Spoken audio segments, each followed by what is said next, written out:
Hello, everyone. My name is Mai. I am the eldest daughter of Pastor Sally, and I'm recording this video message from my home here in Switzerland. I will never forget the story my dad told me. You see, Dad studied at the University of San Jose de Recoletos in Cebu for the first 2 years of college. He was already studying engineering back then. But even while he was there, in his mind, he was always dreaming of continuing his studies and find work in Manila. However, my grandfather did not support his dream. Lolo's dream for him was to finish his engineering studies in Cebu, then after college, move back to Zamboanga and help in the family's copra farm. But Dad had other dreams.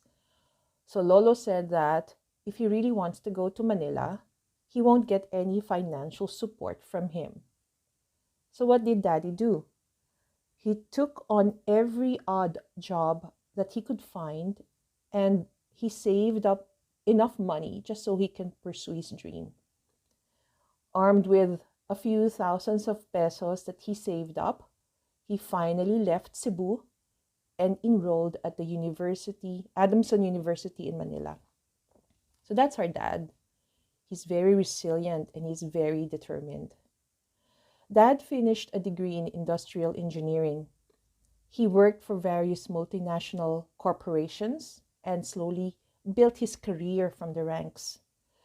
His move to Manila also paved the way for him to meet our mom. They got married and started a family. I was born first, and then my sister Malu a year later. And then 17 years after Malu, our brother Mart was born. When I was still a little girl, and Malu and I were still little girls, I remember his famous arroz caldo. So this was before Mart was born. Dad made arroz caldo as our afternoon merienda, after taking a nap on a Saturday or Sunday. So, di ba normally, ang arroz caldo may manok.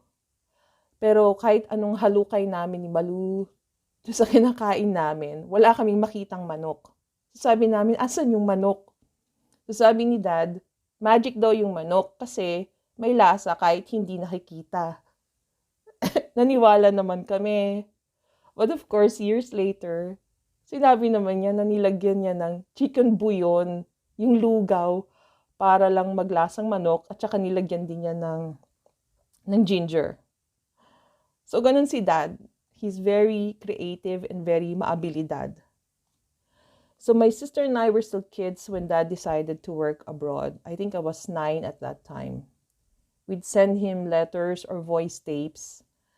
And there was one time, wala akong masabi. So, kumanta na lang ako. Kinanta ko, Don't Cry For Me, Argentina, in one of our voice tapes. And Dad said that he would continuously listen by playing the tape repeatedly. Pinarinig pa siya sa mga kasama niya sa dorm. So our voice tapes and letters kept him company in all the years that he worked abroad. When Dad said one day that he found Christ, at my young age back then, I did not completely understand what he meant. All I could remember was that he joined prayer meetings with other members of their Christian group in Saudi Arabia, where it was forbidden to hold any Christian practices. Dad was arrested for participating in one of the prayer meetings. We just heard the news from one of his colleagues that he was arrested. So for us, of course, his family back home, we felt helpless. We could only turn to God that he might save our father from execution. But God is really good, and he heard our prayers. When the Gulf War broke out in 1991, Dad was a volunteer helping the evacuation of Filipino workers. He said that what gave them comfort and security amid the war happening around them was that they kept their faith in God's protection. They held prayer meetings and read the Bible at the evacuation centers. Once again, for us, his family back home, we can only turn to God to protect our dad. But that is our dad. He is very faithful. Dad was always a very good provider.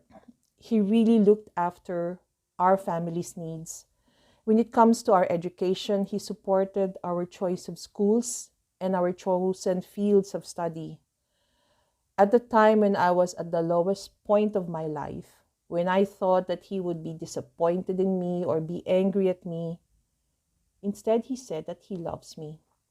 Wala akong narinig na sumbat, hindi niya ako sinigawan, hindi siya nagsabi ng kung anong masasakit na salita sa akin. Wala akong natanggap na ganong salita o anumang galit sa kanya. He said that for whatever I was going through in my life, he and the family will be there to support me. That is our dad. He is very loving and compassionate. Dad has been complaining of frequent fatigue and shortness of breath in the last couple of weeks. We always pushed him to go for a checkup. He was always saying, wala ito, pahinga lang ang kailangan, or iinumin ko lang yung herbal supplements ko. But we kept prodding him to go and see his doctor. Finally, he went. Ganyan si Dad. Ayaw niya that we make a fuss over him. Ayaw niya na nakakaistorbo siya. But finally, when he went for a checkup, his doctor prescribed that he goes for a 2D echo test. I even wrote to him last Monday to remind him to go for his 2D echo, which he did last Thursday. They said that there was nothing unusual with the result. But then a day later, he's gone. Just like nung time na nakulong siya sa Saudi or nung nasa gitna sila ng gyera, feeling ko wala akong magawa dahil malayo ako. Panalangin na lang at yung araw-araw na service na ginagawa ninyo ng kanyang church community dyan sa San Narciso ang siyang nagbibigay ng lakas para sa akin habang ako'y nasa malayo. Sa panalangin ko na lang nakakausap si Daddy, pero alam ko naririnig niya ako. Gusto ko lang magpasalamat sa inyong lahat sa Mythka community sa San Narciso sa suporta na binibigay niyo sa aming pamilya. Gusto ko rin pasalamatan ng aking mga relatives na pumunta sa San Narciso, si Tita Emma, Tito Dex, Jeffrey, 10 na inyong pamilya, sa lahat ng mga pastors na nananalangin para sa aming pamilya at para sa aming daddy na nakikiselebrate. Kung babalikan ko ang mga nakaraang taon, maraming magagandang bagay ang nangyari sa akin at sa aming pamilya. I remember, sinabi ko sa panganay kong anak na masyadong blessed ang pamilya natin, ang buong pamilya natin, ang ating mga magulang, mga kapatid ko. Walang matinding dagok na hindi namin nalalampasan dahil sa awa at pagmamahal ng Diyos. Sinabi ko rin sa anak ko na,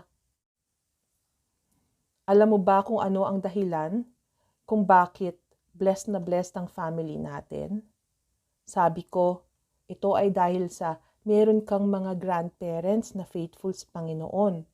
Lalo na, meron kang lolo na nagsisilbing full-time sa Panginoon. Dad, you have lived a full life. We are grateful to have had you as our father here on earth. You showed us through your own life how to be resilient in the pursuit of our own dreams, to go beyond our comfort zones and be creative in life, to be loving and compassionate to our own families, and to be faithful to God in the service of others. And as you meet the Lord, I am sure that He welcomes you with His arms open wide, saying, "Well done, my faithful servant." Watch over us, Dad. Maraming salamat, Daddy. We love you. I love you.